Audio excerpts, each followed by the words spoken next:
Qu'est-ce qu'un don? Comment pouvons-nous recevoir des dons spirituels? Charisma en grec, le don est communiqué par Dieu lui-même par son esprit afin que nous le servions. Dans quel cadre pouvons-nous utiliser les dons reçus de notre Créateur?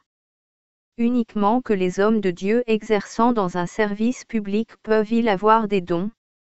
Or il y a diversité de dons, mais il n'y a qu'un même esprit. Il y a aussi diversité de ministères, mais il n'y a qu'un même Seigneur. Il y a aussi diversité d'opérations, mais il n'y a qu'un même Dieu, qui opère toutes choses en tout. Or à chacun est donnée la lumière de l'Esprit pour procurer l'utilité commune. 1 Corinthiens 12, 4. La parole de Dieu nous indique que chacun, en tant que disciple de Jésus-Christ, nous avons des dons spirituels. Les hommes servant Dieu comme prophètes, apôtres, pasteurs, évangélistes, docteurs ne sont pas les seuls à avoir des dons spirituels. Quels sont ces dons? Pouvons-nous avoir plusieurs dons en même temps? Car à l'un est donné par l'Esprit, la parole de sagesse, et à l'autre par le même Esprit, la parole de connaissance, et à un autre, la foi par ce même Esprit, à un autre, les dons de guérison par ce même Esprit, et à un autre, les opérations des miracles, à un autre, la prophétie, à un autre, le don de discerner les esprits, à un autre, la diversité de langues, et à un autre, le don d'interpréter les langues. Mais un seul et même esprit fait toutes ces choses, distribuant à chacun ses dons comme il le trouve à propos. 1 Corinthiens 12, 8. Chacun en fonction de notre appel a un ou plusieurs dons pour servir Jésus-Christ. Devons-nous prier pour recevoir des dons?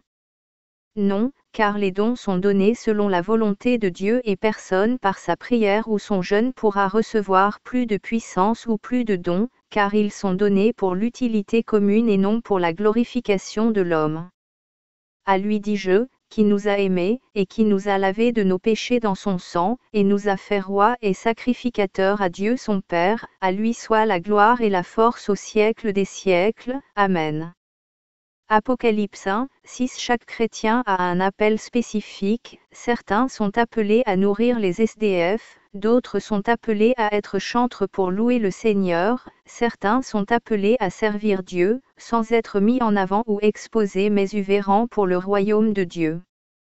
Certains chrétiens sont appelés à témoigner, évangéliser, partager la parole de Dieu ou prêcher dans une assemblée. En fonction de l'appel que Dieu a placé sur nos vies, le Seigneur déversera la puissance de son esprit pour le servir et partager ses dons pour le corps de Christ.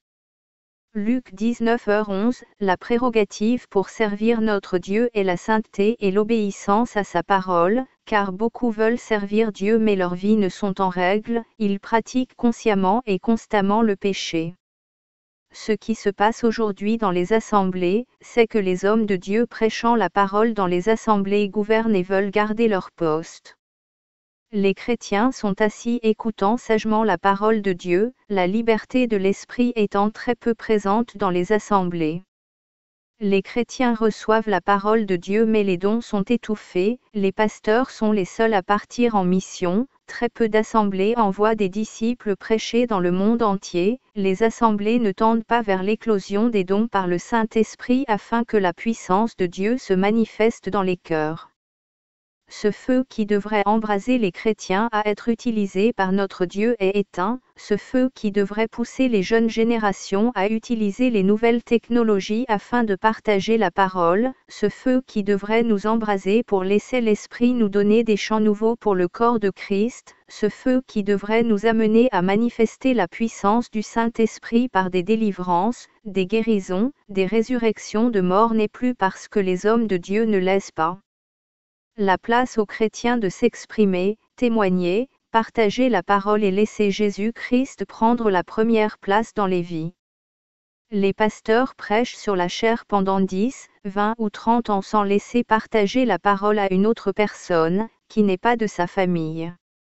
Chacun se bat, comme dans une entreprise, pour un poste et être acclamé, reconnu, glorifié.